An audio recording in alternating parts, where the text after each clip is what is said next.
You may write me down in the history with your bitter, twisted lies.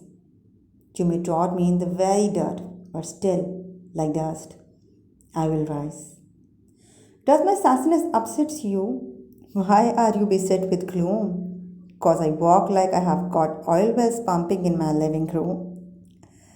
Just like moons and suns with the certainty of tides. Just like hope springing high, I will rise. Did you want me to see broken, bowed head and lowered eyes? Shoulders falling down like teardrops, vacant by my soulful cries? Does my hotness offend you? Don't you take it awful hard? Cause I laugh like I have got gold mines digging in my own backyard? You may shoot me with your words. You may cut me with your eyes. You may kill me with your hatefulness.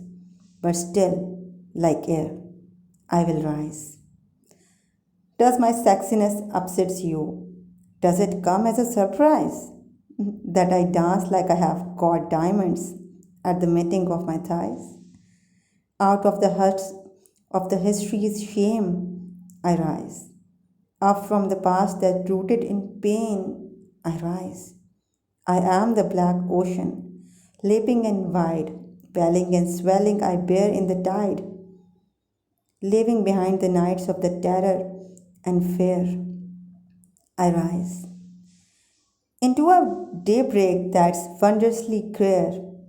I rise, bringing the gift that my ancestors gave. I am the dream and hope of the slave. I rise, I rise, I rise.